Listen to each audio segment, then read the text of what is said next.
la journée mondiale contre le cancer de l'enfant qui est célébrée le 15 février. C'est une journée de mobilisation pour accompagner la lutte contre le cancer, surtout chez les enfants, étant entendu que le cancer de l'enfant, diagnostiqué très tôt, peut amener à une guérison.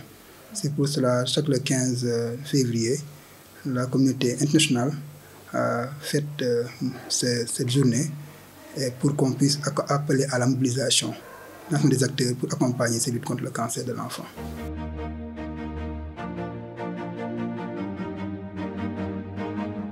En fait, il y a les lymphoblastomes, c'est les leucémies, c'est les leucémies, et surtout les néphroblastomes et aussi les rétinoblastomes. Donc, c'est les cancers les plus fréquents. Et comme j'ai dit tantôt, ces maladies-là, vues très tôt, peuvent être guéries. J'ai donné les plus fréquents. Les leucémies, c'est 25%. Donc, c'est les les plus fréquents, c'est les leucémies, c'est les néphroblastomes, c'est les rétinoblastomes qui a 12%.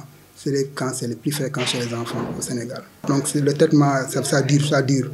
La réponse va varier d'un enfant à un autre.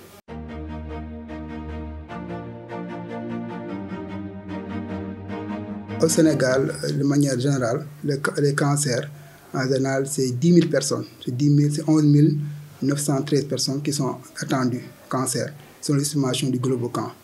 Et pour le Sénégal, chaque année, il est attendu 800 nouveaux cas de cancer chez les enfants. Actuellement, en 2020, il y a eu 221 enfants qui sont diagnostiqués cancer, nouveaux cas de cancer chez les enfants. Donc, ils sont suivis au niveau du service pédiatrie de Dantec.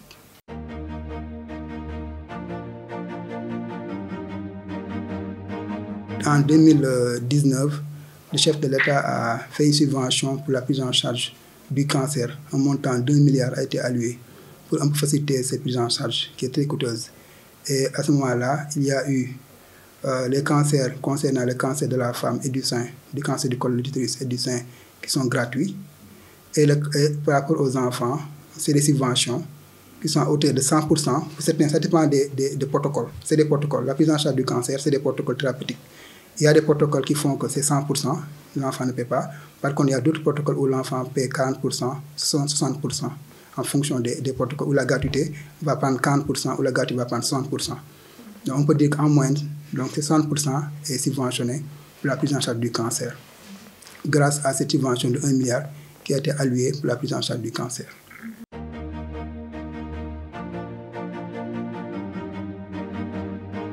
Le défi d'abord, c'est d'abord renforcer le diagnostic précoce.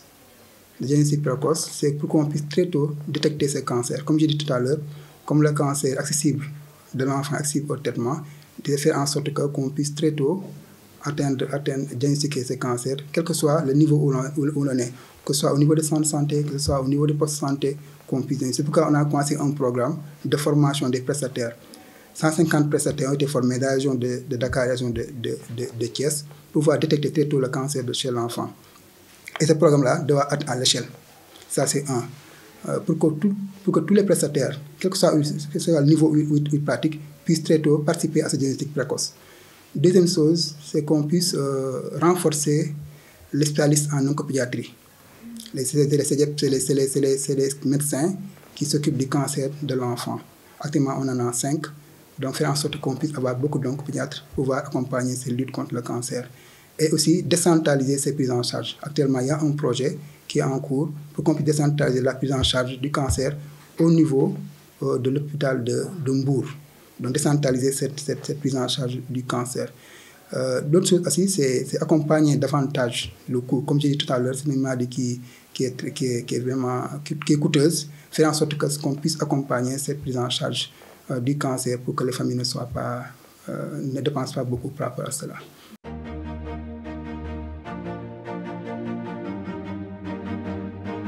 Cette communication existe, mais elle est très minime. Peut-être on doit renforcer cette communication-là pour qu'on puisse avoir des éléments.